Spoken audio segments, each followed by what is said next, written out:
إن الحمد لله نحمده ونستعينه ونستغفره ونؤمن به ونتوكل عليه ونعوذ بالله من شرور أنفسنا ومن سيئات أعمالنا من يهده الله فلا مضل له ومن يضلل فلا هادي له وأشهد أن لا إله إلا الله وحده لا شريك له وأشهد أن محمدًا عبده ورسوله أرسله بالحق بشيرًا ونذيرًا وداعيًا إلى الله بإذنه وسراجًا منيرًا أما بعد فإن أحسن الحديث كتاب الله وخير الهدي هدي محمد صلى الله عليه وسلم وشر الأمور محدثاتها وكل محدثة بدعة وكل بدعة ضلالة وكل ضلالة في النار.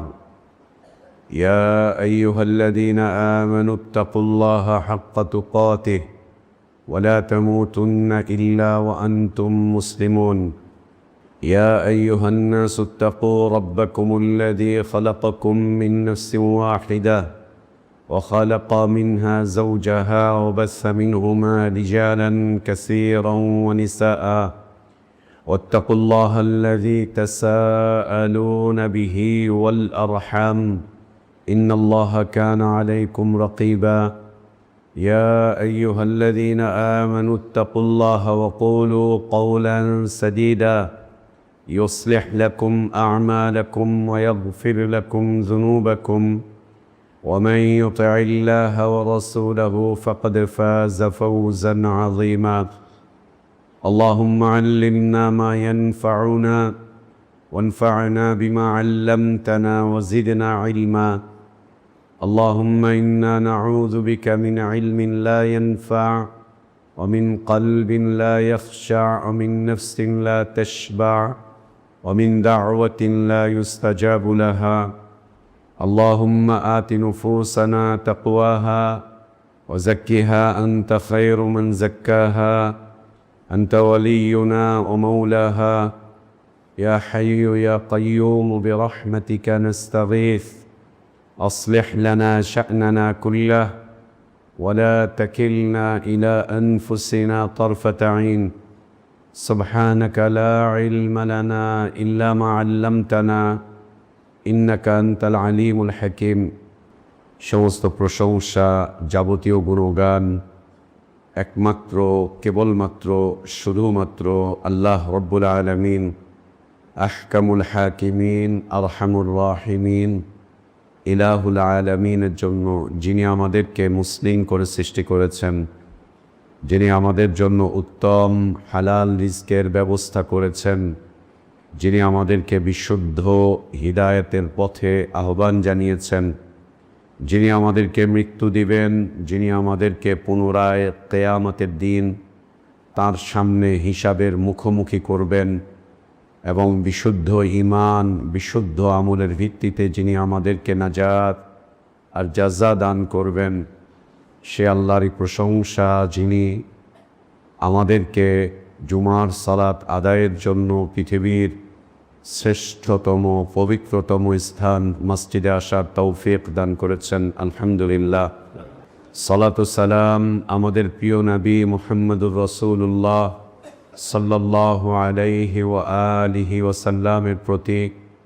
আল্লাহ সুবহানাহু ওয়া তাআলা যাকে কল্যাণের আধার করে বিশ্ব মানবতার জন্য মুক্তির দূত করে পাঠিয়েছিলেন, যার আদর্শের বাস্তবায়ন করা আমাদের উপর ফরজ করে দেওয়া হয়েছে, যার আদর্শের বাস্তবায়নই প্রকৃত হিদায়াত, কল্যাণ, নাজাত আর সফলতার একমাত্র পথ। আল্লাহুম্মা সাল্লি আলা মুহাম্মদ ওয়া আলা আলি মুহাম্মদ কামা সাল্লাইতা আলা ইব্রাহিম ওয়া আলা আলি ইব্রাহিম ইন্নাকা হামিদুম মাজিদ। আল্লাহুম্মা বারিক আলা মুহাম্মদ وعلى آل محمد كما باركت على إبراهيم وعلى آل إبراهيم إنك حميد مجيد. الحمد لله। আল্লাহ তাবারক ওয়া তাআলার বিশেষ দয়ায়, তার বিশেষ অনুগ্রহে তার বিশেষ করুণায় আমরা আল্লাহর পক্ষ থেকে আসা সর্বশ্রেষ্ঠ সর্বশেষ তার পছন্দনীয় দিনটুকু জানতে বুঝতে মানতে চেষ্টা করছি। আল্লাহর কাছে আমাদের দোয়া, আল্লাহ আমাদের এ দিনই জীবনটুকু কবুল করে নেন, আমাদের ভুলগুলো আল্লাহ সংশোধন করে দেন, আমাদের গুনাহগুলো অন্যায়গুলো অপরাধগুলোকে আল্লাহ মাফ করে দেন। আল্লাহ আমাদেরকে ঈমান আর ইসলামের প্রকৃত সৌন্দর্যের উপর বেঁচে থাকার তৌফিক দান করেন। ঈমান আর ইসলামের পূর্ণতার উপরেই আল্লাহ আমাদেরকে মৃত্যু দান করেন, আমিন। সম্মানিত উপস্থিতি, প্রিয় মুসলিম ভাইরা, আমরা ধারাবাহিকভাবে জুমার খুতবায় যে বিষয়টি আলোচনা করেছিলাম, বিষয়টি ছিল আল-জাবাল ওয়াল-দ্বীন ফি জামানিল ফিতান। ফিতনাময় এই যুগে, ফিতনাময় এই পৃথিবীতে আল্লাহ দ্বীনের উপরে অটল অবিচল থাকার উপায়, উপকরণ বা মাধ্যমগুলো কি। এ পর্যন্ত আমরা যে কয়েকটি বিষয় নিয়ে আলোচনা করেছিলাম, প্রথম বিষয়বস্তু ছিল আল্লাহ তাআলার কাছে ইখলাসের সাথে তার মহব্বতকে দোয়া বা প্রার্থনা করা। দ্বিতীয় বিষয়বস্তু ছিল তাদাব্বুর ফিল কোরআন, আল্লাহর কোরআনকে নিয়ে গবেষণা করা, ভাবা, চিন্তা করা, আল্লাহ আয়াতের সাথে, আল্লাহর কিতাবের সাথে নিজের জীবনটাকে চমৎকার সুন্দরভাবে মিলিয়ে নেওয়া। তৃতীয় বিষয়বস্তু ছিল রাসূলুল্লাহ সাল্লাল্লাহু আলাইহি ওয়া আলিহি ওয়াসাল্লামের সিরাতটাকে আত্মস্থ করা, আর সিরাতকে আত্মস্থ করা। এক্ষেত্রে আমরা 12টি বিষয় নিয়ে উল্লেখ করেছিলাম যে রাসূল সাল্লাল্লাহু আলাইহি ওয়া আলিহি ওয়াসাল্লামের সিরাতকে আমরা যখন অধ্যয়ন করব, তখন যেন এই 12টি বিষয় যে আমরা আমাদের মাথায় রেখে তার সিরাতটুকু অধ্যয়ন করি। যদি 12টি বিষয়কে আমরা আমাদের মাথায় রেখে নবী সাল্লাল্লাহু আলাইহি ওয়াসাল্লামের সিরাতটুকু অধ্যয়ন করতে পারি, আশা করা যায় যে আল্লাহ তাআলা আমাদেরকে এই ফিতনাময় পরিবেশে, ফিতনার এই যুগে দ্বীনের উপরে অটল থাকতে, অবিচল থাকতে সাহায্য করবেন। চতুর্থ এবং শেষ যে বিষয়টি নিয়ে আমরা আলোচনা করেছিলাম, সেটি ছিল মুহাসাবাতুন নাফস, নিজেকে প্রশ্নবিদ্ধ করা যে আমি কোন পথে চলছি, কোন রাস্তার উপরে আমি আছি, আমি আমাকে কোথায় চাপিয়ে নিয়ে যাচ্ছি। আল্লাহ আদেশ করেছেন মুহাসাবা করতে। যে ব্যক্তি দুনিয়ার জীবনে মুহাসাবা করে, সে আল্লাহ দ্বীনের উপরে অটল অবিচল থাকতে পারে। এবং দুনিয়াতে যে ব্যক্তি মুহাসাবা করবে, আখিরাতে তার হিসাব নিকাশকে আল্লাহ সহজ করে দিবেন। অনেক সহজ হবে হিসাব, অনেক সহজ হবে। সাহাবা ইকরাম রাদিয়াল্লাহু আনহুম আজমাইনদের জান্নাতের রাস্তাকে আল্লাহ তাআলা সহজ করেছিলেন। যতগুলো কারণ, তার মধ্যে হতে যে অন্যতম বড় কারণ ছিল, তারা নিজেরা নিজেদের হিসাব করতেন। আমি কে, আমি কোথা থেকে এসেছি, কোথায় আছি, আমি কোথায় চলে যাচ্ছি, কোথায় চলে যাচ্ছি, এবং আমি যেখানে যাচ্ছি সেখানে আমার অবস্থা কি দাঁড়াবে, কি দাঁড়াবে। মশহুর মাহবুব সাহাবী আবু হুরায়রা রাদিয়াল্লাহু আনহু ওয়া এই উম্মতের ইসলাম চর্চাকারী এমন কোন মানুষ পাওয়া যাবে না যিনি আবু হুরায়রা রাদিয়াল্লাহু আনহুর নাম জানেন না। নামটুকু অন্তত আমরা জানি। কেন? খুব অল্পতম সময়ে নবী সাল্লাল্লাহু আলাইহি ওয়াসাল্লামের সাহাবীদের মধ্যে যারা হাদিস বর্ণনা করেছেন তাদের মধ্যে শ্রেষ্ঠত্বের স্থান অধিকার করে নিয়েছিলেন খুব অল্পতম সময়, খুব অল্প সময়। ও সবচাইতে বেশি হাদিস বর্ণনাকারী সাহাবী হচ্ছেন আবু হুরায়রা রাদিয়াল্লাহু আনহু। তিনি যখন মৃত্যু শয্যায় শায়িত অসুস্থ অবস্থায় তাকে সাহাবীরা দেখতে গেলেন। যখন দেখতে গেলেন তিনি তখন শুয়ে আছেন এবং সাহাবীদেরকে দেখে তিনি কাঁদছেন। তখন একজন সাহাবী তাকে বললেন, আবু হুরায়রা, তুমি দুনিয়ার জন্য কাঁদছো? সরাসরি জিজ্ঞেস করলেন, আতাবকি আলা দুনিয়া ইয়া আবা হুরায়রা? আবু হুরায়রা, তুমি দুনিয়া ছেড়ে চলে যাচ্ছ, এই জন্য তুমি কাঁদছো? তুমি দুনিয়া ছেড়ে চলে যাচ্ছ, আমাদেরকে ছেড়ে চলে যাচ্ছ, পরিবার ছেড়ে চলে যাচ্ছ, এই জন্য তুমি কাঁদছ? তিনি চমৎকার জবাব দিলেন, না, আমি দুনিয়া থেকে চলে যাচ্ছি, সবকে রেখে সবাইকে রেখে চলে যাচ্ছি, এই জন্য কাঁদছি না। বরং আমি কাঁদছি হচ্ছে আমি একটা কঠিন সফরে যাচ্ছি, এই সফরের জন্য আমার কাছে কোনো পাথেয় নেই। কঠিন একটা সফরে আমি রওনা দিচ্ছি, এই সফরের জন্য আমার কাছে কোনো পাথেয় নেই, কোনো পাথেয় নেই, কিচ্ছু নেই আমার কাছে। আমি একদম খালি হাতে আমার আল্লাহর কাছে যাচ্ছি। আমি জানি না আমার কবরের হালাত কি হবে, হাসরের হালাত কি হবে, হিসাব নিকাশের সময় আমার কি হবে, সিরাতে আমার কি হবে, আমি জানি না। আমার কাছে কিচ্ছু নেই, আখিরাতের এই সফরে যাওয়ার মতো আমার কাছে কিছু নেই। চিন্তা করতে পেরেছি কে কথা বলছেন? কে?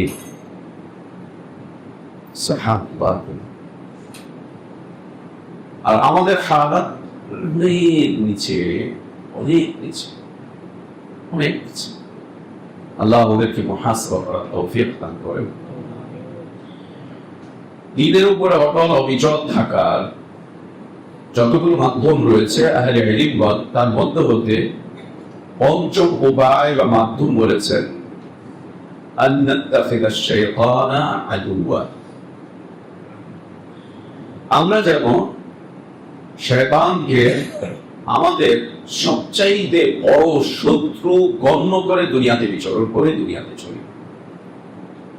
শয়তানকে যেন আমরা আমাদের সবচাইতে বড় শত্রু জ্ঞান করে এই দুনিয়ার উপরে বিচরণ করে এই দুনিয়াতে জীবনযাপন করি। শয়তানকে সবচাইতে বড় শত্রু জ্ঞান করে। কেন? আল্লাহ তাবারক ওয়া তাআলা বলছেন, ইন্নাশ শাইতানা লাকুম আদুউন ফাত্তাখিযুহু আদুওয়া। নিশ্চয়ই শয়তান তোমাদের শত্রু। আমাদের খালিক, আমাদের মালিক, আমাদের রাজ্জাক, আমাদের মুদাব্বির, আমাদের মুসাররিফ আল্লাহ তাবারক ওয়া তাআলা তিনি আমাদেরকে জানিয়ে দিচ্ছেন যে তোমাদের সবচাইতে বড় শত্রু হচ্ছে শয়তান। পরিচয় দিচ্ছেন তোমাদের সবচাইতে বড় শত্রু হচ্ছে শয়তান। তোমার মাল চিনিয়ে দিচ্ছে, এটাও সবচাইতে বড় শত্রু না। তোমাকে ক্ষমতা থেকে হটিয়ে দিচ্ছে, এটাও তোমার সবচাইতে বড় শত্রু না। তোমাকে কেউ খুন করার পরিকল্পনা করছে, এটাও তোমার সবচাইতে বড় শত্রু না। তোমাকে কেউ জেলে ভরে রাখছে, এটাও তোমার সবচাইতে বড় শত্রু না। এরা তোমার সবচাইতে বড় শত্রু না। তোমার জায়গা জমি দখল করে তোমাকে বিশ্বপতি বানিয়ে দিয়েছে, এটাও তোমার সবচাইতে বড় শত্রু না। এটা শত্রু, এটা শত্রু, কিন্তু সবচাইতে বড় শত্রু না। আপনার মাল যে কেড়ে দিচ্ছে সে আপনার ঈমান কাটতে পারবে না। আপনাকে যে খুন করতে যাচ্ছে সে আপনার আকীদা মানহাজকে কেড়ে নিতে পারবে না, পারবে না। বিলাল রাদিয়াল্লাহু আনহুর আকীদা, মানহাজ, তার ঈমান, তার আদর্শ, তার আখলাক মক্কার জালেম মুশরিকরা কেড়ে নিতে পারেনি। অত্যাচার করতে পেরেছে, নির্যাতন করতে পেরেছে, সাহাবীদেরকে বাড়িঘর থেকে বের করে দিতে পেরেছে, নানান ধরনের কৌশল জানতে পেরেছে। জুলমের যতগুলো প্রকার আছে সেই প্রকারগুলো তাদের উপরে তারা চালাতে পেরেছে, কিন্তু ঈমান পেয়ে নিতে পারেনি। আকীদা কেড়ে নিতে পারেনি, মানহাজ কেড়ে নিতে পারেনি, তাদের থেকে তাদের দ্বীনকে কেড়ে নিতে পারেনি, তাদের আখলাককে বিনষ্ট করতে পারেনি, তাদের দৈনন্দিন জীবনযাপনের যে পদ্ধতি আছে এই পদ্ধতিগুলোকে তারা নিজেদের মতো করে তাদের উপরে চাপিয়ে দিতে পারেনি। চাপিয়ে দিতে পারেনি তো, এত জুলুম করেও তাদের আকীদায় কোন ধরনের ছেদ, কোন ধরনের বিচ্যুতি তারা ঘটাতে পারেনি, তাদের জীবনযাপনের পদ্ধতির কোন পরিবর্তনই করতে পারেনি। এই করলাম একেবারে না, এরা বড় শত্রু না। এই শত্রুর সাথে আমি আপনি লড়াই করতে পারবো, সংগ্রাম করতে পারবো। এই শত্রুদেরকে আমি আপনি দাওয়াত দিয়ে আমাদের রাস্তায় ধীরে ধীরে ধীরে ধীরে তাদেরকে নিয়ে আসতে পারবো। আবু সুফিয়ান রাদিয়াল্লাহু আনহু এরকম শত্রু ছিলেন না? আল্লাহু আকবার। খালিদ ইবনে ওয়ালিদ রাদিয়াল্লাহু আনহু এরকমই শত্রু ছিলেন না? ছিলেন, এরকমই শত্রু ছিলেন। কালের বিবর্তনে, সময়ের পরিবর্তনে তারা ইসলামের ছায়া ধরে চলে আসলেন, শত্রু তিনি ভাই পরিণত হলেন, শত্রুর সবচাইতে বড় বন্ধুতে পরিণত হলেন। কিন্তু শয়তান যেখানে আছে সেখানেই আছে, যেখানে আপনি ছিল শয়তান ওখানেই আছে। ও পরিবর্তন হয়, ও পরিবর্তন হবে না। আল্লাহ জানিয়ে দিয়েছেন অপরিবর্তন হবে না। এই শত্রু দুনিয়াতে যে শত্রুগুলো আছে কয়েকটা পর্যায়ে আপনার দিদি ভাই হয়ে যেতে পারেন। সম্ভব, সম্ভব, আল্লাহ চাইলে সম্ভব আপনার দিদি ভাই হয়ে যাবে। এক কাতারে কাঁধের সাথে কাঁধ মিলিয়ে দুনিয়াতে জীবনযাপন করবে। নবী সাল্লাল্লাহু আলাইহি ওয়াসাল্লাম কি চমৎকার করে বলছেন না, কিয়ামতের দিন দুইজন ব্যক্তি একসাথে হাসতে হাসতে জান্নাতে প্রবেশ করবে। একসাথে, একজন হচ্ছে কাফের, আরেকজন হচ্ছে মাকতুল। একজন হত্যাকারী, আরেকজন হচ্ছে নিহত ব্যক্তি। দুইজন একসাথে জান্নাতে যাবে। যাকে হত্যা করা হয়েছে তিনি এর দ্বারা নিহত হয়েছেন, এর দ্বারা নিহত হয়েছেন, তিনি শাহাদাত বরণ করেছেন, তিনি জান্নাতে চলে গিয়েছেন। আর যিনি হত্যা করেছে, হত্যা করার পরে তিনি ইসলামে প্রবেশ করেছে, আল্লাহ দ্বীনকে কবুল করে নিয়েছে, তওবা করেছে, জীবন বদলে গিয়েছে, আল্লাহ তাকেও জান্নাতে যাওয়ার ব্যবস্থা করে দিয়েছে। দুইজনের সাথে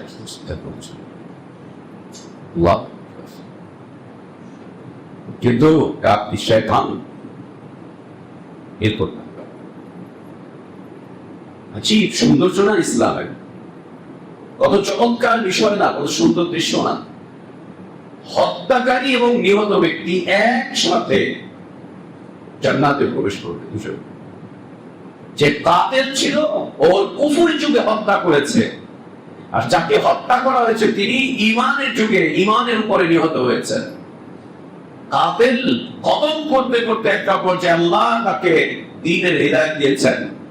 দ্বীনের হিদায়াত পাওয়ার পরে আল্লাহ তার অতীতের সবগুলো গুনাহকে সওয়াব দিয়ে পরিবর্তন করে দিয়েছেন। সবগুলো পাপকে আল্লাহ সওয়াব দিয়ে পরিবর্তন করে দিয়েছেন, জান্নাতে চলে গিয়েছে। আমরা আমাদের দুনিয়াতে জীবনে সবচেয়ে বড় শত্রু মনে করি দুনিয়াতে মানুষগুলোকে, যে আমার মান সম্পদ ছিনিয়ে দিচ্ছে, যে আমার উপর অপবাদ দিচ্ছে, যে আমাকে আঘাত করছে, যে আমাকে জুলুম করছে, যে আমাকে নির্যাতন করছে, যে আমার নামে আজে বাজে কথা বলছে, একে আমি সবচেয়ে বড় শত্রু মনে করছি। কিন্তু না, আল্লাহ তাবারক ওয়া তাআলা বলছেন ইন্না শাইতানা লাকুম আদু, শয়তান তোমাদের শত্রু। অতএব শয়তানকে তোমরা শত্রু জ্ঞান করো, মনে রাখো একে শত্রু জ্ঞান করে তোমরা দুনিয়াতে চলো। কেমন? ইন্নামা ইয়াদউ হিসবাহু লিয়াকুনু মিন আসহাবিস সাঈর। শয়তান একা না, ওর সাথে বিশাল সংগঠন আছে। শয়তানের সাথে বিশাল এক সংগঠন আছে, গোয়েন্দা বিশাল সংগঠনের প্রতিষ্ঠাতা চেয়ারম্যান আছে। বলুন, ও ওই চেয়ারম্যানের পদ কোনোদিন ছাড়বে না। প্রতিষ্ঠাতা চেয়ারম্যান একটা সংগঠন, ওর সংগঠনে ওই দল চালাবার অনেক লোক লস্কর আছে, অনেক লোক লস্কর, অভাব নেই। বিশাল এক দল, আল্লাহ তাই বলছেন ও একটা বিশাল দল আছে। কোরআনুল কারীমে কয়েকটা জায়গায় আল্লাহ শয়তানের দল, সংগঠনের কথা উল্লেখ করেছেন। শয়তানের দল আছে, সংগঠন আছে। ওই সংগঠনের দায়িত্বশীলরা মিলে সবাই মিলে আমাদেরকে, দুনিয়ার মুমিনদেরকে, মানুষগুলোকে আসহাবিস সাঈর, সাঈর নামক জাহান্নামের অধিবাসী করার জন্য সার্বক্ষণিক পরিকল্পনা বাস্তবায়ন করে যাচ্ছে। রাত দিন অনবরত চলেছে ওদের কর্মসূচি, রাত দিন অনবরত ভাবে চলছে ওদের কর্মসূচি, ওদের কর্মকাণ্ড। কেউ ঠেকাতে পারবে না, কেউ ফেরাতে পারবে না, কেউ না, কেউ পারবে। আল্লাহ সুবহানাহু ওয়া তাআলা শয়তানের আক্রমণের কথা আমাদেরকে জানিয়েছেন যে শয়তান নির্দিষ্ট কোনো একটা সাইড থেকে মানুষকে আক্রমণ করে না, নির্দিষ্ট কোনো একটা দিক থেকে আক্রমণ করে না। ওর আক্রমণের রাস্তা হচ্ছে আমাদের চতুর্দিক দিয়ে ঘিরে আছে, চতুর্দিক থেকে। ও ডান দিক থেকে আক্রমণ করতে চেষ্টা করে, না পারলে বামে চলে যায়, বামে না পারলে সামনে চলে যায়, সামনে না পারলে পেছনে চলে যায়, পিছনে না পারলে উপরে চলে যায়, উপরে না পারলে নিচে চলে যায়। ও চক্রাকারে আক্রমণ করার জন্য চক্রাকারে ঘুরতে থাকে, আমাদেরকে চক্রাকারে আক্রমণ করতে থাকে। আপনি একটা রাস্তা বন্ধ করবেন, ও আরো 3টা রাস্তা করবে, ওই 3টা বন্ধ করবেন, ও আরো 9টা রাস্তা করবে, ও খুলতেই থাকবে। আল্লাহ সুবহানাহু ওয়া তাআলা ওর আক্রমণের রাস্তাগুলোর কথা বলছেন। আল্লাহ তাবারক ওয়া তাআলা যখন শয়তানকে আসমান থেকে, জান্নাত থেকে বের হয়ে যেতে আদেশ করলেন যে তুমি বের হয়ে চলে যাও, তুমি লাঞ্ছিত, তুমি অপমানিত, তুমি লানাতপ্রাপ্ত, তুমি অভিশপ্ত, তুমি বের হয়ে চলে যাও, বের হয়ে চলে যাও। যখন ওকে বের করে দেওয়া হচ্ছে, ও তখন আল্লাহ তাআলার কাছে আবেদন করল, হে আল্লাহ, আপনি আমাকে একটা সুযোগ দেন। সুযোগটা হচ্ছে আপনি আমাকে লম্বা হায়াত দেন, অনেক লম্বা হায়াত দেন, দুনিয়াতে অনেক লম্বা হায়াত দেন। আল্লাহ সুবহানাহু ওয়া তাআলা ওই আবেদন কবুল করে ওকে দুনিয়ার জীবনে লম্বা হায়াত দিয়ে দিলেন। শয়তান আল্লাহ আজীব এক মাখলুক, দুনিয়ার সব নবী রাসূলকে দেখেছেন, সব মাখলুককে দেখেছেন, সব নবী রাসূলকে। আজীব এক মাখলুক। আদম আলাইহিস সালাতু ওয়াস সালাম থেকে নিয়ে কিয়ামত পর্যন্ত যত মানুষ আসবে সবাইকেও দেখেছে এবং দেখতে থাকবে সবাই, এবং সবাই ওর আক্রমণের শিকার।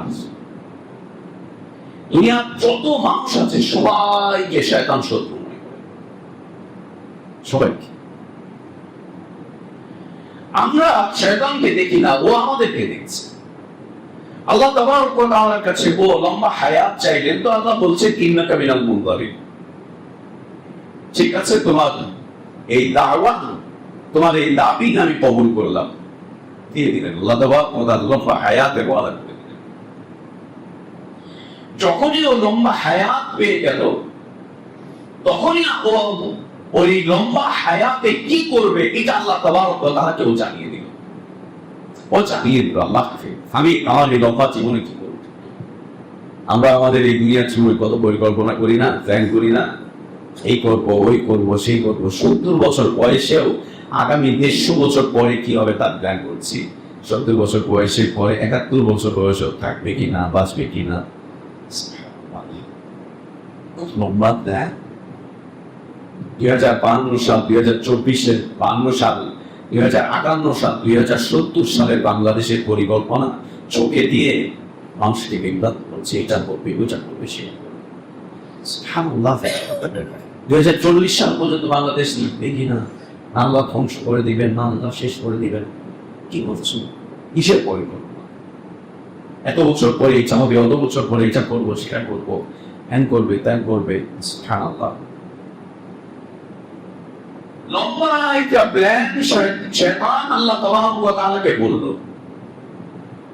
সে বলল, সুম্মা লাআতিয়ান্নাহুম মিন বাইনি আইদিহিম ওয়া মিন খালফিহিম ওয়া আন আইমানিহিম ওয়া আন শামাইলিহিম ওয়া লা তাজিদু আকসারাহুম শাকিরিন।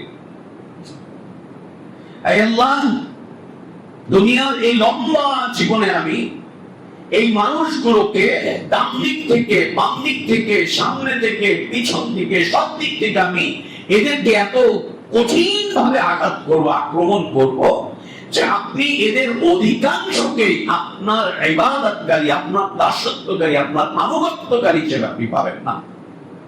এটা আমি করব, আপনার অধিকাংশ বান্দাদেরকে আপনি আপনার ইবাদতকারী, আনুগত্যকারী, আপনি আপনার দাসত্বকারী পাবেন না।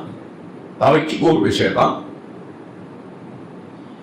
এই পৃথিবীর মানুষগুলোকে চতুর্দিক থেকে আঘাত করে এদের আকীদাকে নষ্ট করবে, এদের আমলকে নষ্ট করবে, এদের আখলাককে নষ্ট করবে, এদের চিন্তাকে নষ্ট করবে, এদের চেতনাকে নষ্ট করবে, এদের জীবন যাপনের পদ্ধতিগুলোকে নষ্ট করবে, সবকিছুকে, এদের শিক্ষা নষ্ট করবে, এদের দীক্ষা নষ্ট করবে, এদের প্রতিজ্ঞা নষ্ট করবে, এদের সংস্কৃতি, এদের তাফসীর, তামাদ্দুন সবকিছুকে নষ্ট করবে, সবকিছুকে নষ্ট করবে।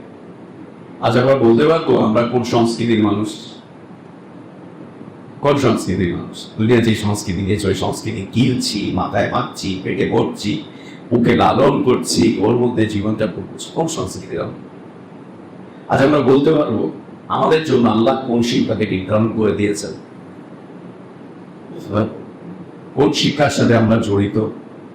আজ আমরা বলতে পারবো আমাদের আদর্শ কোনটা? এই মসজিদে কত আদর্শের মানুষ, কত আদর্শের মানুষ, শুধু 2, 3, 4, 5টা আমলের ক্ষেত্রে আমরা এক হয়ে আছি। কত আদর্শ লালন করছি, কত আদর্শ লালন করছি, কত চিন্তা আমরা লালন করছি।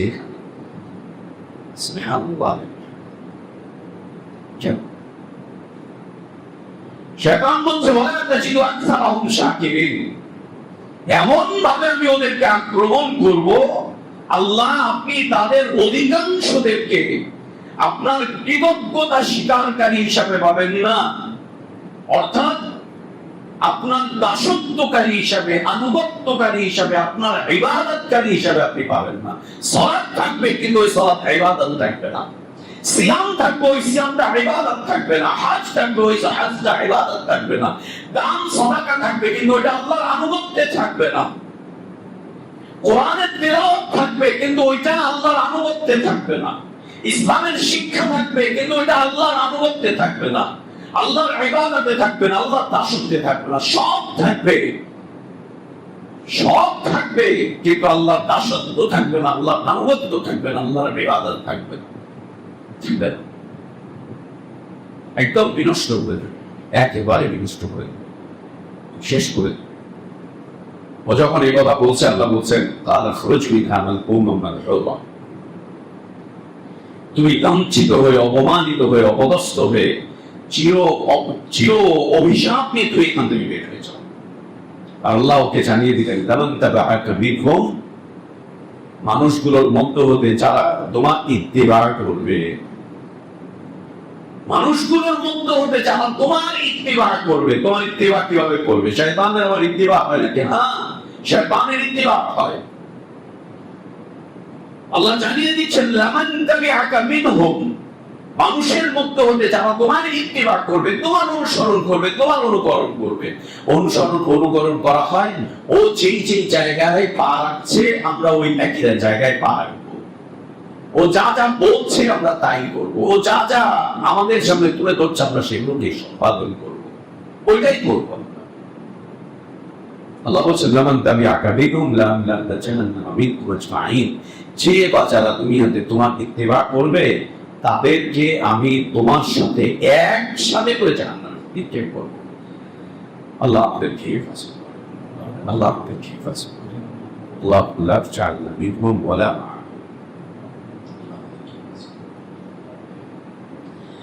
আল্লাহ সুবহানাহু ওয়া তাআলা মুমিনদেরকে বলছেন ইয়া আইয়ুহাল্লাযীনা আমানু লা তাত্তাবিউ খুতুওয়াতিশ শাইতান। ঈমানদারদেরকে আল্লাহ তাবারক ওয়া তাআলা আদেশ করছেন যে তোমরা শয়তানের যে খুতুওয়াত গুলো আছে, খুতুওয়াত মানে হচ্ছে কর্মসূচি, রাজনৈতিক দলের কিছু কর্মসূচি আছে না, এখন এটা, তারপরে এটা, তারপরে সেটা, তারপরে এই, তারপরে ওই, আগামী 3 বছর এই, তারপরে 5 বছর এই, তারপরে এইরকম, তারপরে এরকম, মানুষকে কিভাবে বিভ্রান্ত করবে, সালাত আদায়কারী, কোরআন পাঠকারী, বিশুদ্ধ দ্বীনি জীবনযাপনকারী মানুষগুলোকে কিভাবে ধর্ম নিরপেক্ষ বানাবে, কুফরি মতবাদে প্রবেশ করাবে, গণতন্ত্রে ঢুকাবে, সমাজতন্ত্রে ঢুকাবে, কিভাবে ওদেরকে শুধুমাত্র রাজনীতি আর দেশের পরিবর্তনের নামে ওদেরকে কিভাবে ওদের ঈমান আখলাক গুলোকে বরবাদ করে দিবে। মনে করতেছেন না শুধু উনি ছেড়ে দিয়েছেন তো হিদায়াতের উপরে চলে এসেছেন। মনে করতেছেন না ওই তবলিগ জামাত থেকে বের হয়ে এসেছেন তো সহি আকীদা পেয়ে গিয়েছেন। দেশের রাজনীতি থেকে সমর্থন করছেন আর ওর সাথে অংশগ্রহণ করছেন আর বইগুলোর সাথে গিয়ে গিয়ে সবকিছু মিলামিশা করছেন, এই বিল ছেড়ে দিয়েছেন তো বড় হিদায়াতের উপরে এসেছেন। সফিতন্ত্র যেমন কুফরি, সমাজতন্ত্র ওইরকম কুফরি। সফিজম যেমন কুফরি, জাতীয়তাবাদ ওইরকম কুফরি। একটাকে ছেড়েছেন আরেকটার মধ্যে ডুবছেন, এক জায়গা থেকে বের হচ্ছেন আরেক জায়গায় ডুব দিচ্ছেন দুনিয়াবী স্বার্থের জন্য। 2-4টা দিন একটু খালি উন্নত জীবনের জন্য, 2-4টা দিন আপনার উন্নত জীবন আপনাকে দান আল্লাহ করবেন, আল্লাহ করবেন। এই ধরনের কুফরি মতবাদ গুলো নবী সাল্লাল্লাহু আলাইহি ওয়াসাল্লামের সময় ছিল। কোন সাহাবী দুনিয়াবী সামান্য স্বার্থের জন্য এই কুফরি মতবাদ গুলোর সাথে একাকার। মক্কার মুশরিকরা এই কুফরি মতবাদের রাজনীতি করত, এই কুফরি মতবাদের রাজনীতি করত। তাদেরকে নবী সাল্লাল্লাহু আলাইহি ওয়াসাল্লাম তাওহীদের দাওয়াতে একদম আলাদা করে নিয়ে চলে আসলেন, আলাদা একটা অবস্থানে গিয়ে দাঁড়ালেন, একদম আলাদা। মদিনার আহলে কিতাবরা এই কুফরির রাজনীতি করত, কায়সার কিসরা এই কুফরির রাজনীতি করত, রোমান পারস্যের এই কুফরি রাজনীতির প্রধান কেন্দ্র ছিল ওই জায়গাগুলোতে। ভেসে যাননি, রাষ্ট্রকে সংস্কার করতে গিয়ে নিজের ঈমানকে বরবাদ করেননি, দেশের মানুষের কল্যাণের স্বার্থে নিজেদের ঈমান আকীদাকে জলাঞ্জলি দেননি, কিছু করেননি। এক গর্ত থেকে বের হয়ে আরেক গর্তে প্রবেশ করছি, এক জায়গা থেকে বের হয়ে আরেক জায়গায় ডুবে যাচ্ছি, এক নর্দমা থেকে উঠে আরেক নর্দমার মধ্যে হাওড় বোকাচ্ছি। চিন্তা কি করছি? ওলামারা ফতোয়া দিচ্ছেন, দিবেন ওলামারা ফতোয়া, দিবেন ওলামারা ফতোয়া। শায়েখরা বলে দিয়েছেন, বলবেন শায়েখরা, বলতে থাকবে, আপনিও করতে থাকবেন। আপনার নিজের ভিতরে একজন শায়েখকে নির্ধারণ করেন। আল্লাহ যে এই হৃদয় দিয়েছেন না, এই হৃদয় অনেক বড় মুফতি, অনেক বড় মুফতি এই হৃদয়। এই হৃদয় অনেক বড় বিচারপতি এই হৃদয়। সাহাবীরা এখান থেকে ফতোয়া, এখান থেকে জিজ্ঞেস। আল্লাহ তাবারাক ওয়া তাআলা বলেন, লা তাত্তাবিউ খুতুওয়াতিশ শাইতান, শয়তানের কর্মসূচিগুলোর ইত্তিবা করতে যেও না, একদম না, ইত্তিবা করতে যেও না। ও যেই যেই কর্মসূচি দিচ্ছে এগুলো তুই বাস্তবায়ন করতে যেও না। তাহলে শয়তানের কর্মসূচি কি? আল্লাহ তাবারাক ওয়া তাআলা কোরআন কারীমে লম্বা আলোচনা করেছেন, রাসূল সাল্লাল্লাহু আলাইহি ওয়াসাল্লাম লম্বা আলোচনা করেছেন শয়তানের ফতোয়া নিয়ে। ফতোয়া তো শয়তান। আল্লাহ সুবহানাহু ওয়া তাআলা ঈমানদারদেরকে আদেশ করছেন, ইয়া আইয়ুহাল্লাযীনা আমানু, হে ঈমানদাররা, উদখুলু ফিস সিলমি কাফা, তোমরা পরিপূর্ণভাবে ইসলামে প্রবেশ করো, একদম পরিপূর্ণভাবে ইসলামে প্রবেশ করো, পরিপূর্ণভাবে ইসলামে প্রবেশ করো, আংশিকভাবে না, 4 ভাগের 1 ভাগ না, 4 ভাগের 4.5 ভাগ না, 90 ভাগ ইসলামে আর 10 ভাগ অন্য রাস্তায়। এটা হলো উদখুলু ফিস সিলমি কাফা ওয়ালা তাত্তাবিউ খুতুওয়াতিশ শাইতান, এবং শয়তানের কর্মকাণ্ডগুলোর, ওর কর্মসূচিগুলোর বাস্তবায়নকারী তোমরা হতে চাও না। আল্লাহ মুসলিমদেরকে বলছেন, শয়তানের কর্মসূচির বাস্তবায়নকারী তোমরা হতে চাও না, তোমরা হতে চাও না, তোমরা হতে চাও না, তোমরা শয়তানের কর্মসূচির বাস্তবায়নকারী হতে চাও না, তোমরা শয়তানের কর্মসূচির বাস্তবায়নকারী হতে চাও না। কেন? এই আয়াতে কারিমাতে আল্লাহ বলছেন, ইন্নাহু লাআদুউম মুবিন, শয়তান তোমাদের স্পষ্ট শত্রু, অতএব শত্রুকে শত্রু জ্ঞান করে তার সাথে সম্পর্ক ছিন্ন করার চেষ্টা করো। নাসআলুল্লাহ তাওফীক।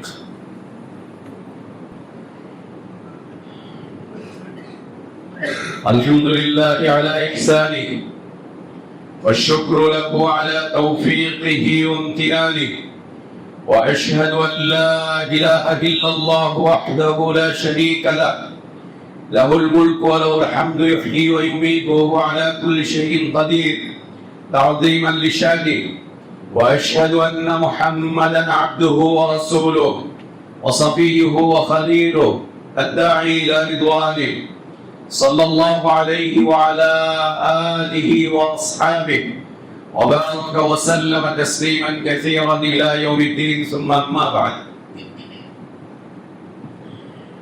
সম্মানিত উপস্থিতি, আল্লাহ সুবহানাহু ওয়া তাআলা দুনিয়াতে আদম আলাইহিস সালামকে যখন পাঠাচ্ছেন, তখন আদম আলাইহিস সালামকে আল্লাহ তাবারক ওয়া তাআলা একটা কথা বলে দিলেন। যখন তাকে জান্নাত থেকে দুনিয়াতে নামিয়ে দেওয়া হচ্ছে, তিনি খুব আফসোস করছেন, খুব কান্নাকাটি করছেন। আদম আলাইহিস সালাম খুব কেঁদেছিলেন, অনেক কেঁদেছিলেন, খুব আফসোস করছিলেন আদম আলাইহিস সালাম যখন তাকে জান্নাত থেকে দুনিয়াতে নামিয়ে দেওয়া হচ্ছে।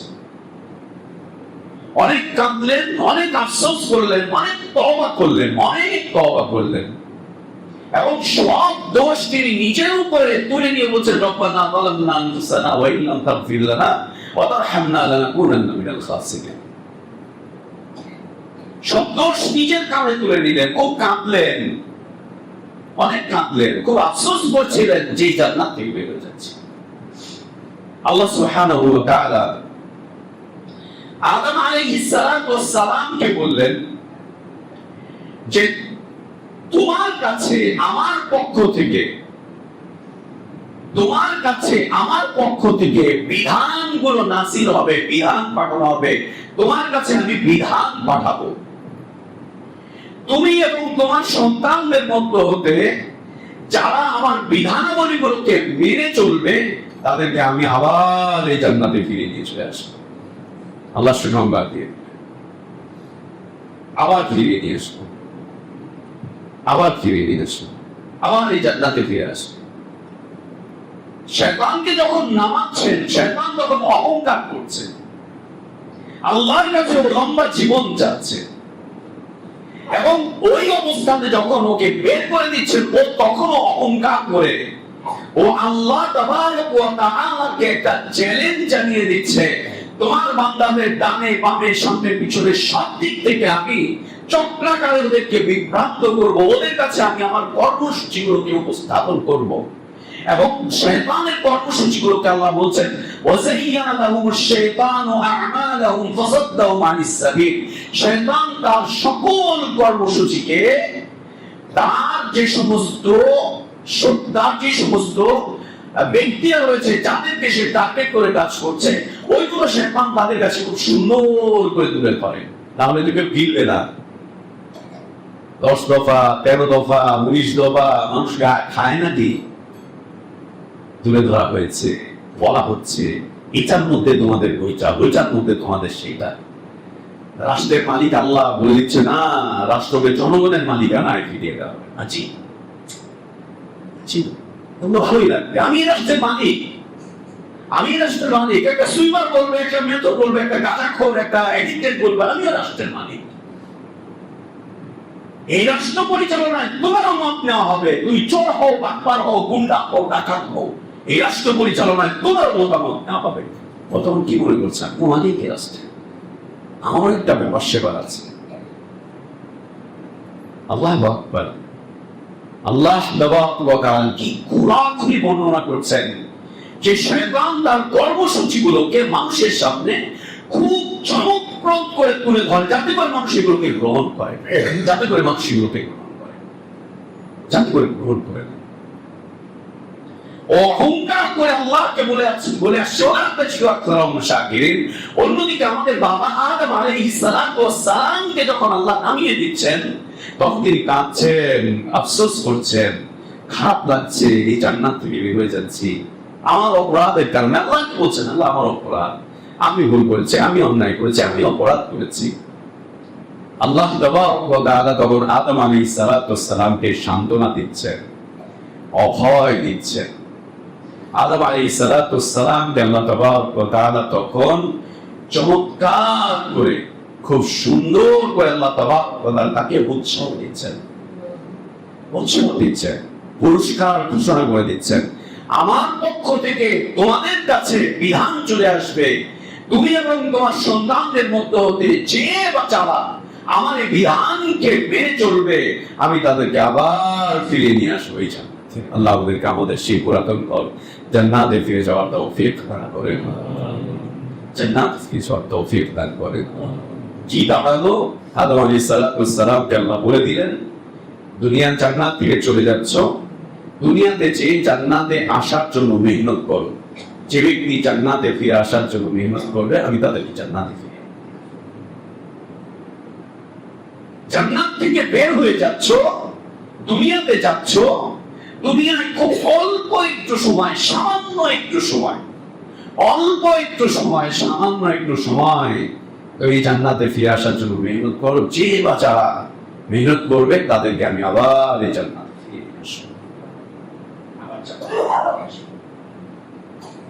সম্মানিত মুসলিমবৃন্দ, জান্নাত আমাদের পুরাতন বাড়ি, ওইটা আমাদের পুরাতন বাড়ি, ওইটা আমাদের স্থায়ী ঠিকানা, স্থায়ী ঠিকানা। আল্লাহ আমাদের বাবাকে ওখানেই রেখেছিলেন, ওখানে ফিরে যাওয়ার জন্যই আমাদের মেহনত করা উচিত, ওখানে ফিরে যাওয়ার জন্যই আমাদেরকে জীবনটুকু পার করা উচিত। আর ওখানে ফিরে যেতে আমাদের মেহনত কি 500-700 বছর লাগবে? বিলকুল না। আল্লাহ তো হায়াতে দিয়েছেন আমাদেরকে 60 থেকে 70 বছর, কারো একটু কম, কারো একটু বেশি। 60 থেকে 70 বছরের এই জীবনের মোটামুটি 3 ভাগের 1 ভাগ আমরা ঘুমিয়ে থাকি। আল্লাহ শরীয়ত মাফ করে দিয়েছেন ঘুমন্ত অবস্থায়। 60 বছরের জীবন পেলাম, তার মধ্যে প্রতিদিন 8 ঘন্টা করে যদি আমরা ঘুমাই, তাহলে 20 বছর আমরা ঘুমিয়ে কাটালাম। থাকলো আর 40 বছর। 40 বছরের মধ্যে 10 বছর তো আল্লাহ পারে কোথাও এমনি মাফ করে দিলেন, থাকলো আর 30 বছর। এই 30 বছরের মধ্যে এই অল্প একটু সময় দেখতে দেখতে পার হয়ে যাচ্ছে।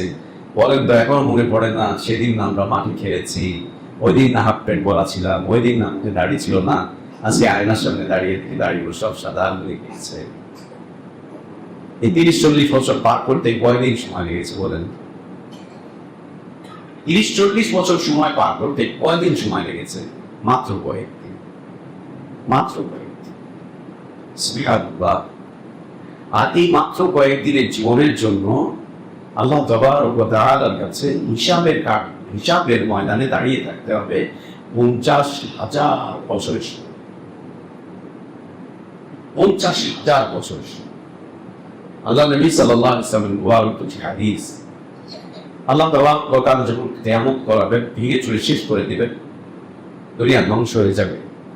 দ্বিতীয় ফুৎকার দেওয়া হয়ে ইসরাফিল আলাইহিস সালাতু ওয়াস সালাম দ্বিতীয় ফু দিবেন, সাথে সাথে কবরে যা আছে সবাই উঠবে, উঠে পড়বে, উঠে হাসরের ময়দানের দিকে যাওয়া শুরু করবে, হাসরের ময়দান দিকে যাওয়া শুরু করবে। প্রত্যেকটা মানুষের সাথে আল্লাহ তাবারক ওয়া তাআলা তার একজন সাক্ষী এবং একজন চালককে দিয়ে দিবেন, সে পিছন থেকে বলতে থাকবে, চলো আল্লাহর সাথে চলো, আল্লাহর সাথে চলো। হাসরের ময়দানে গিয়ে বান্দা 300 বছর অপেক্ষায় থাকবে আল্লাহর আগমনের, আল্লাহর আসে, আল্লাহ আসবেন কিয়ামতের দিন। কিয়ামতের দিন আল্লাহ আসবে হাসরের ময়দানে, মালাইকারা তার আরশ বহন করে নিয়ে আসবেন, আরশ বহন করে নিয়ে আসবেন। আল্লাহ তাবারক ওয়া তাআলা আসবেন, আল্লাহ তাবারক ওয়া তাআলা যে আসবেন হাসরের ময়দানে বিচার কার্য সম্পাদন করতে, বান্দা সেখানে 300 বছর আল্লাহর আশার অপেক্ষা থাকবে। এই যে 300 বছর আল্লাহর আশার অপেক্ষায় থাকবে, এই সময় সূর্য আসবে 1 মেঘ উপরে মাথা, মানুষ ঘামতে থাকবে, ঘামতে ঘামতে, কেউ তো ঘামের মধ্যে দৌড়াদৌড়ি করবে, হাউডু খাবে, কারো ঘাম হয়ে তার নাক পর্যন্ত, কারো ঘাম হয়ে তার কান পর্যন্ত, কারো ঘাম হয়ে তার পেট পর্যন্ত, কারো ঘাম হয়ে তার হাঁটু পর্যন্ত, কারো ঘাম হয়ে তার পায়ের টাকু পর্যন্ত। আমল নামা অনুযায়ী আল্লাহ তাবারক ওয়া তাআলা তাদেরকে তাদের ঘামের মধ্যে ডুবাবেন। আর সেই সময় নবী সাল্লাল্লাহু আলাইহি ওয়াসাল্লাম বলেন, যে আল্লাহ পছন্দনীয় 7 শ্রেণীর মানুষকে আল্লাহ এই কঠিন গরম উত্তপ্ততার মধ্যে আল্লাহ তার আরশের ছায়ার নিচে জায়গা করে দিবেন। আল্লাহ যেন সেই 7 শ্রেণীর সৌভাগ্যবান মানুষদের অন্তর্ভুক্ত আমাদের কেউ করে দেন, আমরাও যেন তাদের অন্তর্ভুক্ত হতে পারি। সেই 7 শ্রেণীর মধ্যে একটা শ্রেণী নবী সাল্লাল্লাহু আলাইহি ওয়াসাল্লাম বলেন, শাবুন নাশা ফি ইবাদাতিল্লাহ ফি তাআতিল্লাহ। ওই যুবক, যে যুবক তার যৌবন কালটাকে আল্লাহর দাসত্বে, আল্লাহর আনুগত্যে, আল্লাহর ইবাদতের মধ্যে পার করেছে, আল্লাহ তাকে তার আরশের ছায়ার নিচে জায়গা করে দিবেন। আমরা এখানে যারা আছি অনেকেরই দাঁড়িয়ে পেরেছি, কিন্তু সবাই যুবক, সবাই যুবক। এই সময় ইবাদতগুলো আল্লাহর কাছে খুব পছন্দের। যখন আল্লাহর আরশের ছায়া ছাড়া কোনো ছায়া থাকবে না, তখন আল্লাহ তার আরশের ছায়া নিচে জায়গা। যখন আল্লাহ তাবারক ওয়া তাআলা আসবেন, বিচার কার্য শুরু হবে প্রথম দিন। ওই একদিন হবে দুনিয়ার এই দিবসগুলোর সমান 50,000 বছর। দুনিয়ার 50,000 বছর পার করতে যে দিন লাগবে, ওই একদিন হবে কিয়ামতের দিন। আর ওই দিনের পরে আল্লাহ তাবারক ওয়া তাআলা দুটি জিনিসকে হত্যা করে দেবেন। আল্লাহ কিয়ামতের দিন দুইটা জিনিসকে হত্যা করবেন, দুইটা জিনিস। এক হচ্ছে আল্লাহ তাবারক ওয়া তাআলা দিবসকে হত্যা করে দিবেন। নতুন করে আর কোন তারিখ, কোন দিন নতুন করে আসছে না, দিবসকে আল্লাহ হত্যা করে দিবেন, মৃত্যু দিয়ে দিবেন। দিনের মৃত্যু হয়েছে, দিনের মৃত্যু হয়েছে, অনন্তকাল চলতে থাকবে। দ্বিতীয়ত আল্লাহ তাবারক ওয়া তাআলা স্বয়ং মওতকে মওত দিয়ে দিবেন, মৃত্যুকে মৃত্যু দিয়ে দিবেন। কাফের মুশরিকরা জাহান্নামে থেকে আল্লাহর কাছে মৃত্যু চাইতে থাকবে, আর আল্লাহ মৃত্যুকে মৃত্যু দিয়ে দিবেন। ওরা মৃত্যু চাইবে, কিন্তু কেউ মৃত্যু লাভ করবে না, কেউ মৃত্যু লাভ করবে না। ওরা এমন এক জীবনে প্রবেশ করবে, আল্লাহ বলছেন সুম্মা লা ইয়ামুতু ফিহা ওয়া লা ইয়াহইয়া, লা ইয়ামুতু ফিহা ওয়া লা ইয়াহইয়া। এই এমন এক জীবন, যে জীবনটা জীবনও না, যে জীবনটা মরণও না। এটা জীবনও না, যে মরণ। আর জান্নাতীদেরকে আল্লাহ তাবারক ওয়া তাআলা নবীর সুখের এক জীবন দিয়ে দিবেন, নবীর সুখের এক জীবন দিয়ে দিবেন। সম্মানিত মুসলিম, শয়তানের আক্রমণ, এর থেকে বাঁচার জন্য আল্লাহ তাবারক ওয়া তাআলার পক্ষ থেকে বিধান চলে এসেছে। শয়তানের ইত্তেবা করলে চলে যাবে জাহান্নামে চিরস্থায়ীভাবে। আর আল্লাহ তাবারক ওয়া তাআলা আম্বিয়া আলাইহিস সালাতু ওয়াস সালামের কাছে যে বিধান পাঠিয়েছেন, এই ইত্তেবা করলে আল্লাহ তাবারক ওয়া তাআলা ফিরিয়ে দিয়ে যাবেন আমাদের সেই আদিঘর স্থায়ী ঠিকানা জান্নাতে। আল্লাহ আমাদেরকে জান্নাতের জন্য আমল করার তৌফিক দান করেন, জান্নাতের জন্য আমল করার তৌফিক দান করেন। এটা বলার কোনো সুযোগ নেই। আল্লাহ যা দিবেন দিবেন, আমি জান্নাতের জন্য আল্লাহর ইবাদত করি না, বিলকুল না। আমি জাহান্নাম থেকে বাঁচার জন্য আল্লাহর ইবাদত করি না, বিলকুল না। যেটা সুফি মতবাদ শেখায়, জাহান্নাম থেকে বাঁচার জন্য আল্লাহ যারা দাসত্ব করবে ওরা নাকি শিরক করে, যারা জান্নাতে যাওয়ার জন্য আল্লাহ দাসত্ব করবে ওরা নাকি শিরক করে। তাহলে কেন আল্লাহর ইবাদত করব? বলছে আল্লাহকে খুশি করার জন্য, আল্লাহর ভালোবাসা লাভ করার জন্য। আল্লাহকে খুশি করা এটাও ইবাদত, আল্লাহর ভালোবাসা লাভ করা এটাও ইবাদত, এটাও ইবাদত। সুন্দর করে আমাদের কবিতা রচনা করে যে জান্নাত দিয়ে জাহান্নাম দিয়ে আমি কি করব?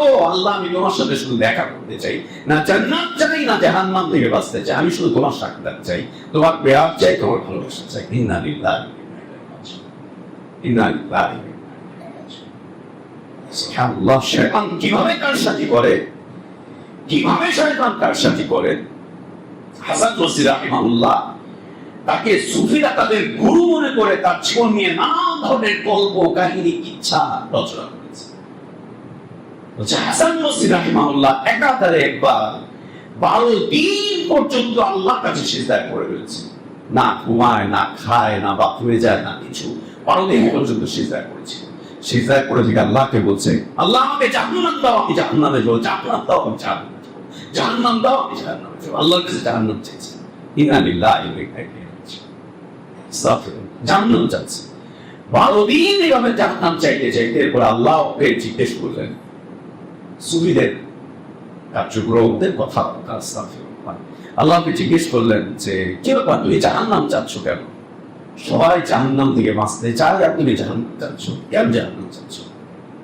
বলছে আল্লাহ, আমি জাহান্নাম চাচ্ছি এই কারণে যে তুমি আমাকে জান্নাত দিবা, আর আমার সিলসিলায় যারা চলবে এরা জাহান্নামে যাবে, আর আমি জান্নাতে যাব। তো আমি জাহান্নাম চাই, জান্নাত চাই। যদি আমাকে জান্নাত দিতে চাও তাহলে আমার সব মুরিদদেরকে জান্নাত দিবা, আর যদি তুমি আমাকে জান্নাত দিতে না চাও, জান্নাত দিতে চাও, তাহলে আমার মুরিদদেরকেও তুমি আমার সাথে জান্নাত দিবা। যদি আমার মুরিদদেরকে জান্নাত দাও তো আমিও জান্নাতে যেতে চাই, আর যদি আমার মুরিদদেরকে জান্নাত দাও তো আমিও জান্নাতে যেতে চাই। আস্তাগফিরুল্লাহ। সুবহানাল্লাহ। শয়তানের হালাত, ও জাহান্নামে গিয়েও ওর অনুসারীদের সাথে ওখানে ঝগড়াঝাটি করবে, ও জাহান্নামে গিয়েও ওইখানে অহংকার করতে থাকবে। সম্মানিত মুসলিমবৃন্দ, শয়তানকে আল্লাহ আমাদের জন্য সবচাইতে বড় শত্রু চিহ্নিত করে দিয়েছেন, এবং আল্লাহ আমাদেরকে আদেশ করেছেন আমরা যেন শয়তানের কর্মসূচিগুলোর মধ্যে কোনোভাবেই পাড়া না দেই, কোনোভাবেই যেন ওর কর্মসূচিতে তাড়া না দেই। ওর কর্মসূচিগুলো মানতে গিয়ে যেন আমরা হাজারবার চিন্তা করি যে এই কর্মসূচির পরিণতি কি, ওই কর্মসূচির ব্যর্থতা কি, ওই কর্মসূচির পরিণতি কি।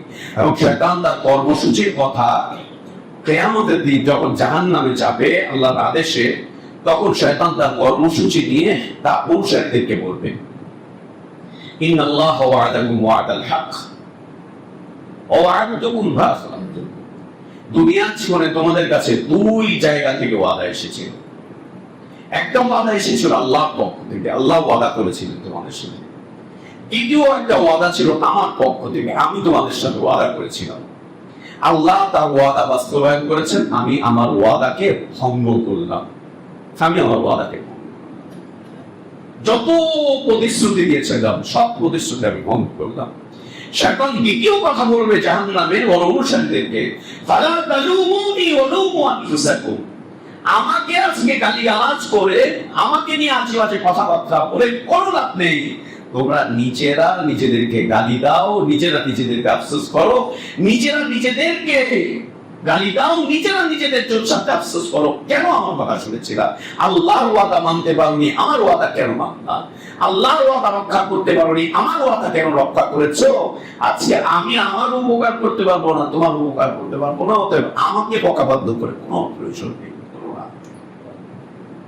তখন মানুষ আফসোস করে হাত কামড়াতে থাকতে, হাত কামড়াবে। আল্লাহ তাবারক ওয়া তাআলা সূরা ফুরকানে নিজেই বলছেন, ওয়া ইয়াওমা ইয়া'আদ্দু আয-যালিমু আলা ইয়াদাইহি। শয়তানের অনুসারী জালেমরা ওরা ওদের হাতগুলোকে নিয়ে কামড়াতে থাকবে আর বলতে থাকবে, ইয়া লাইতানি ইত্তাখাযতু মা'আর রাসূলি সাবিলা। আফসোস, কেন নবী রাসূলদের অনুসরণ করিনি, তাদের কথাগুলোকে কেন মেনে চলি, কেন মেনে চলি। সম্মানিত মুসলিমবৃন্দ, শয়তানের আক্রমণ মৌলিকভাবে কয়েকটা জায়গা থেকে চলে আসে। এক নম্বর, শয়তান চেষ্টা করে নাস্তিকতা বিস্তার করা। যদি না পারে, শয়তান শিরকের বিস্তার ঘটাতে চেষ্টা করে। এটাও যদি না পারে, শয়তান কুফরির বিস্তার ঘটাবার চেষ্টা করে। এই জায়গাটাতে সে শয়তান সফল হয়েছে। এই জায়গাটাতে আমাদেরকে শয়তান আশা করা যায় নাস্তিক মানতে পারবে না, এরপরেও পারছে। আমাদের পরিবারগুলোতে এখন নাস্তিকতার দাওয়াত সয়লাব হয়ে যাচ্ছে। যে পরিবারের সন্তানগুলো ইউনিভার্সিটিতে পড়ছে, বিভিন্ন ফ্যাকাল্টিতে অনার্স করছে, মাস্টার্স করছে, নাস্তিকতার দাওয়াত ওইখান থেকে লাভ করছে। বিভিন্নভাবে নাস্তিকতার দাওয়াত লাভ করছে। সয়লাব হয়ে যাচ্ছে আমাদের পরিবারগুলোতে নাস্তিকতার দাওয়াত, কল্পনাও করতে পারবেন না। ও মুখ খুলে বলছে না, কিন্তু ওর ভিতরে খুব কামড়াচ্ছে নাস্তিকতার দাওয়াত, খুব কামড়াচ্ছে ওর মাথায়। এটা শয়তানের প্রথম পদক্ষেপ। যদি না পারে, শিরকের সয়লাব ঘটাবে। আমরা কবর মাজারে সিজদা করবো না, মূর্তিতে সিজদা করবো না, কিন্তু মূর্তির ছায়ার নিচে দাঁড়িয়ে থেকে রাজনৈতিক কর্মসূচি পালন করবো। কিছু হলেই চল যায় রাজু বাস করছে, কিছু হলেই চলো যাই সিরাতের উত্তারে আগুনের নিচে, কিছু হলেই চলে যায় ওই যে ওইখানে, ওই যে সেখানে মুক্তিযোদ্ধাদের মূর্তি আছে। সুবহানাল্লাহ, একভাবে মূর্তি ভেঙেছে, শতভাগ করে তার করিয়ে রেখে ওইটার নিচে দাঁড়িয়ে রেস্ট করছে। আর আমরাও তাদেরকে সমর্থন দিচ্ছি, গরব গরব আমরাও আছি, তোমাদের সাথে আছি তোমাদের সাথে। ইন্না লিল্লাহি ইন্না লিল্লাহি। নিজের পরিচয় মনে নেই, আমাদের পরিচয় আমাদের জানা নেই, আমরা কারা পরিচয় জানা নেই, আমরা কারা। যদি শিক্ষার সহায়তা ঘটাতে না পারে, অন্তত পক্ষে কুফরি সহায়তা ঘটিয়ে দেবে। কুফরি মতবাদ, কুফরি আকীদা, কুফরি মানহাজ, কুফরি তন্ত্র, কুফরি সমাজ ব্যবস্থা, কুফরি কর্মকাণ্ড, কুফরি রাজনৈতিক অবস্থা, এর সাথে দলে দলে সম্পর্ক করে দিবে, সম্পৃক্ত করে দিবে উম্মাত ইসলামকে, দলে দলে সম্পৃক্ত করে দিবে। ও মনেই করবে না যে এটা কুফরি, ও মনে করবে আমি নামাজ তো পড়ি, আজান হয়, হজ তো করি, যাকাত তো দেই। ও যে কুফরি ওর মাথাকে বিক্রি করে দিয়েছে কাফেরদের কাছে। বলো,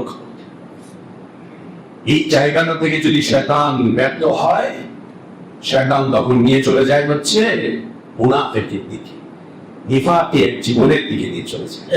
নিফাকের জীবন, লেবাসে আলো খাল্লায় আল্লাহর ইবাদতকারী, আল্লাহ দাস, লেবাসে আলো খাল্লায় শারীরিক অবস্থায় অবয়বে আল্লাহ দাস, আত্মিকভাবে ও হচ্ছে শয়তানের দাস। ও যখন শয়তানের সাথে গিয়ে মিলে, ও তখন বলে আমি তো তোমার লোক। ও যখন মুমিনদের কাছে আসে, এসে বলে আমি তো তোমাদের লোক। ওয়াইদা লাকুল্লাযীনা আমানু ক্বালু আমান্না ওয়াইদা খালাউ ইলা শায়াতিনহিম ক্বালু ইন্না মাআকুম ইন্নামা নাহনু মুস্তাহজিউন। ও সবার কাছে সমান মতো নিজেকে উপস্থাপন করে। এই জায়গাটাতে যে শয়তান এসে ব্যর্থ হয়, শয়তান নতুন একটা রাস্তা তুলে দেয়, বিদআতের রাস্তা, বিদআতের রাস্তা। এই রাস্তাতেও যদি এসে ব্যর্থ হয়, আমরা মিলাদ করি না, কিয়াম করি না, আমরা নামাজের পরে মুনাজাত করি না, এই দুই চারটাকে বিদআত মনে করছেন। এই দুই চারটাই জীবনের বিদআত, জীবন আর কোনো বিদআত নাই, আর কোনো বিদআত নাই। বিদআতে তো লম্বা ফিরিস্তি লিখেছেন আহলে ইলম, লম্বা ফিরিস্তি লিখেছেন বিদআত। এইখানেও যদি শয়তান এসে ব্যর্থ হয়, শয়তানের কার্যক্রম মুমিনদের উপরে এসে পড়ে, শয়তান তাদেরকে মুহাররামাতের মধ্যে ডুবিয়ে দেয়, হারাম কর্মকাণ্ডে ডুবিয়ে দেয়। হারাম কর্মকাণ্ডে যদি ডুবাতে পারে, তখন শয়তান দুইটা রাস্তা নির্ধারণ করে দেওয়ার চেষ্টা করে। এক হচ্ছে এই যাতে কোনোভাবে এই হারাম জীবন থেকে বের হতে না পারে, এই যাতে কোনোভাবে এই হারাম জীবন থেকে বের হতে না পারে। হারাম জীবন থেকে বের হবে কিসের মাধ্যম দিয়ে? তওবার মাধ্যম দিয়ে, তওবার মাধ্যম দিয়ে বের হবে। এই যাতে কোনোভাবেই তওবা করতে না পারে, ওর কাছে তখন শয়তান ৮-১০টা বিষয় চুক্তিয়ে দাঁড় করিয়ে দেয়। আর যদি কোনোভাবে হারাম থেকে বের হয়ে আসে তওবা করে, তো শয়তান ওর কাছে নতুন আরেকটা হারামের রাস্তা করে দেয়। একটা থেকে বের হয় পারটা, আরেকটা থেকে বের হয় পারটা, আরেকটা থেকে বের হয় পারটা। শয়তানকে চক্রাকারে হারামে নিয়ে গোল চক্করে ঘোরাতে থাকে। এক জায়গা থেকে বের হলে আরেক জায়গায়, আরেক জায়গা থেকে বের হলে আরেক জায়গায়, এখান থেকে বের হয়ে আসতে পারে না, বের হয়ে আসতে পারে না। যতক্ষণ পর্যন্ত শয়তানকে নিজেদের শত্রু জ্ঞান না করছি, আমরা এখান থেকে বের হতে পারবো না। আল্লাহ আপনাদেরকে শয়তানকে সেভাবে করে শত্রু জ্ঞান করার তৌফিক দান করেন, যেভাবে শত্রু জ্ঞান করতে আল্লাহ আদেশ করেছেন, যেভাবে শত্রু জ্ঞান করতে নবী সাল্লাল্লাহু আলাইহি ওয়াসাল্লাম শিখিয়েছেন, যেভাবে সাহাবায়ে কেরাম রাদিয়াল্লাহু আনহুম শয়তানকে শত্রু জ্ঞান করে দুনিয়াতে জীবন যাপন করেছিলেন, আল্লাহ সেভাবেই আমাদেরকে জীবন যাপন করার তৌফিক দান করেন। اللهم اعز الاسلام والمسلمين واذل الشرك والمشركين ودمر اعداءك اعداء الدين. اللهم اجعل هذا البلد امنا مطمئنا وسائر بلاد المسلمين. اللهم اصلح لنا ديننا الذي هو عصمة امرنا، واصلح لنا دنيانا التي فيها معاشنا، واصلح لنا اخرتنا التي اليها معادنا، واجعل الحياة زيادة لنا في كل خير، واجعل الحياة زيادة لنا في كل خير، واجعل الحياة زيادة لنا في كل خير، والموت راحة لنا من كل شر. اللهم اقسم لنا من خشيتك ما تحول به بيننا وبين معصيتك، ومن طاعتك ما تبلغنا به جنتك، ومن اليقين ما تهون به علينا مصائب الدنيا.